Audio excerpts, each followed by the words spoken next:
Hi everyone, and welcome back to my channel. Let me start off by stating that I am not a law professional in any way, nor have I ever claimed to be. However, I think that makes this video more applicable since I believe the majority of us aren't law professionals. Also, you see legal laws in the video title since I tend to think of the physical or natural world when I personally say the word law. So to make clear to those who think in a similar manner, I specify that I'll be talking about the laws created by those who govern human society. Thus from this point forward, for the duration of this video, law refers to legal laws. With that being said, I decided to make this video to provide you with some observations I've made concerning what is considered to be a criminal act or not. I'll also touch upon of how I think the sentencing correlates to the severity of the crime. Before I start, I will once again reiterate, this video has no correlation for if an act is actually considered criminal or not. First off, I would like to consider the purpose of laws in modern society. The laws which govern us usually serve to keep us safe or protect our well-being. I think that most of us just accepts this and don't really think about why certain things are considered worse than others. However, I believe that it's based on self-preservation. The self here is based on the species, not the individual. This may seem like common sense to most, but let's remember that if we relate common to the normal distribution to one standard deviation, this is only around 68%. Even if rounded to 70%, there may still likely be 30% of the population which don't actually know why they are allowed to do certain things. They just know if they do it, they'll be charged some penalty. Statistics out of the way, my point is, there is likely a noticeable portion of society that probably doesn't have 100% common sense. Therefore, I don't think it's such a bad thing to highlight the necessity for certain things to be penalized. In addition, if more people know why certain things may be illegal, then instead of them maybe being afraid of every little thing they do and memorizing a law offenses book or something, they'll have a better understanding of what you shouldn't do as well as the reason behind it.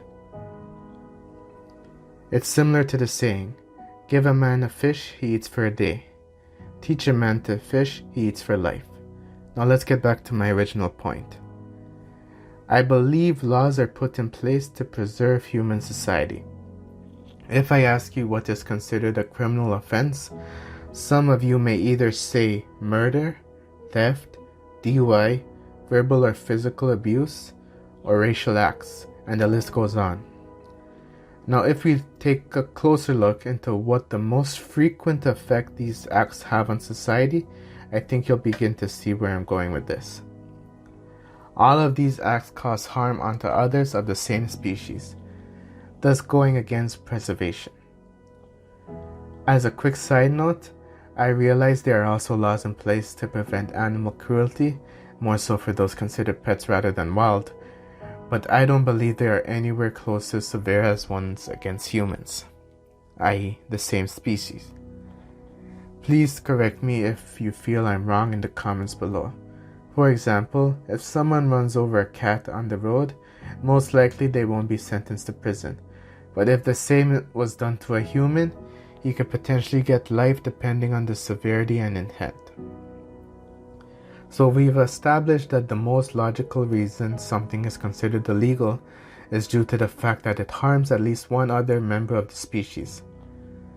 Now, how is the severity of the sentencing done? Again, I am not a law professional, so I could only provide you with deduction based on logical reasoning. To do so, I'm going to apply a bit of an unorthodox approach using probability. By the way, I'm thinking of doing a video that may explore how we use probability in our daily lives that we may not realize. Please let me know if that's something you may be interested in by either clicking the like button or commenting probability below. I believe the best way to explain this would be with an example. Suppose, for example, in the case of murder, there is first degree and second degree. For those who don't know, first degree is when it's speculated to have been planned before or premeditated. In other words, with the intent to kill.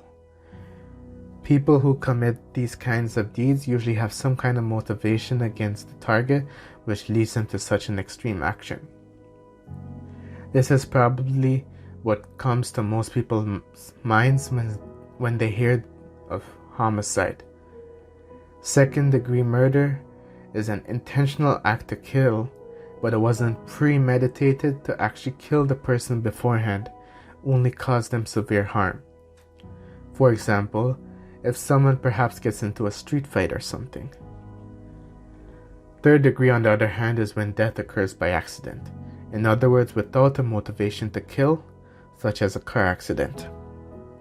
I believe the common metric here that can be used is the level of intent.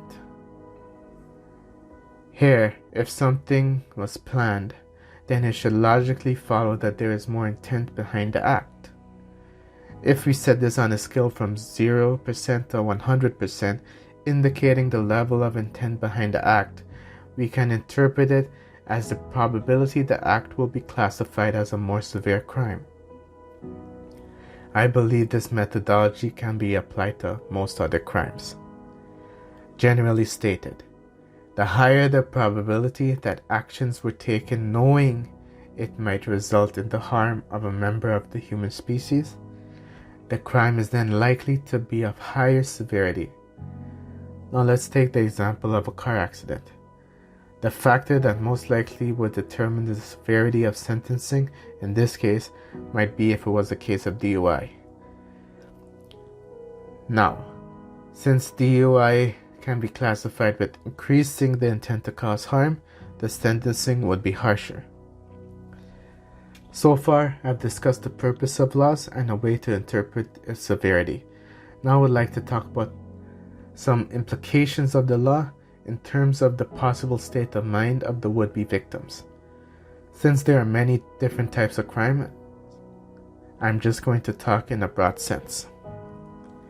If a harmful act is prevented against a potential target, they are less likely to experience negative thoughts.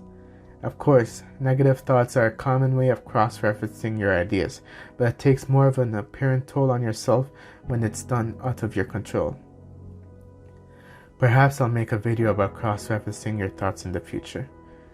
These heightened negative thoughts can lead to extreme circumstances. If the person is already mentally vulnerable, I believe the two most common extreme reactions might be suicide or revenge. For the case of suicide, if that person has family or friends, they might feel negative feelings towards whomever drove the victim to suicide. So in the end, I guess some sort of revenge towards the criminal might be the physical consequence of the crime. In fact, it can be said that revenge might be a form of subjective self-preservation. In this case, it's specifically for the self, not the species. One interpretation might be if you counter a harmful act with another, you might deter future such acts from coming your way. Or more common than not, it might just incur more detrimental consequences. Since people tend to remember and react to negative emotions more than positive ones, I believe this is also based on survival instincts. But let's not get into that now. My point is negative feelings are contagious. So in this way, I hope you can see why laws may not only prevent direct damage onto people, but also indirectly affect others through the physical manifestation of negative feelings. Since negative feelings are usually the cause of harmful actions being taken, either to yourself or others, we can assume that such feelings play a big part when crime occurs. Hence, if negative feelings are contagious, it would follow that the possibilities are increased for crimes to occur. However, since crimes themselves give rise to negative feelings, then it creates somewhat of a contagious negative cycle. Therefore, if this process would be allowed to continue to happen, the state of mind of the human population would begin to disintegrate over time at the very least. Of course, everyone knows that if physical crimes were to take place, the species would fall into chaos. But even before that happens, the negative feelings that emerge from crimes can affect how the mind processes events. It can subjectively process the same event in a positive manner and a negative manner, given the right amount of motivation. Similar to a glass half full, half empty kind of situation. This will no doubt hinder the future progression of the species, and will likely regress the advances we have made. I think one of the inherent duties of a sentient species, such as humans, might be self-preservation as well as progression. That's why through many different phases of evolution, we have evolved to a form which should be sufficient enough to procreate ourselves in a sustainable form. As a side note, that's what procreation is actually broken down into. Procreation. These laws should protect the advances we have made as well as future ones. Given the advanced intelligence of our species compared to other fauna, this shouldn't be too hard. I don't want to go into much more into sentient reactions and progression of species through evolution here, but I do want to get this point across. Laws are needed to enforce rules with the benefit and goal of preserving and progressing the species in a favorable manner. With all that being said, I'd like to summarize why laws are necessary. Laws are necessary to progress civilization. In most cases, they allow everyday processes to continue to run smoothly. They are an inherent part of our progression as a species. Instead of thinking that they act to limit us, we should think of them as a necessary means to protecting the framework of the modern world. Every sentient species tries to avoid extinction, and with the overall intelligence of humans have, sophisticated rules are one of the best ways to accomplish that. However, to achieve a progressive society, we need to have penalties in place in case another member is harmed to deter the harmful action from being taken multiple times. The severity of the penalty is based on a scale with reference to the degree the victim and those around them sustain damage. Another way to think of this process is the probability that the victim is determined to be harmed. As a side note, I did not really talk about how laws are enforced here, since that is more so based on law enforcement. Therefore, even if the laws are stated objectively, it may be enforced in a subjective way due to the enforcement party's mentality and perception at the time of judgment. Perhaps I'll make a video in the future detailing my take on how memories influence perception. But first, I would have to create videos explaining some prerequisites such as DOP or difference of priority, emotionless perception, and some others. Let me know if you would be interested down in the comments below. Also, as a disclaimer, these are all theories I came up with through my observations and have no input from a professional in the field. I'm sure some of you noticed by now, but I didn't want to talk about law enforcement here for two main reasons. One, I don't have enough observations built up to provide you guys with comprehensive statements, and two, for the sheer spectrum of people and implementations that are used to enforce them. If I were to roughly simulate it with a dendrogram, it might have well over 1,000 branches, and that's with my limited knowledge given the stories and evidence I've seen. I don't want to get into the habit of saying things when I myself don't feel I have sufficient backing. Hence, I've decided to stay away from that part of the discussion. But the main focus here is the objective purpose and use of laws anyway.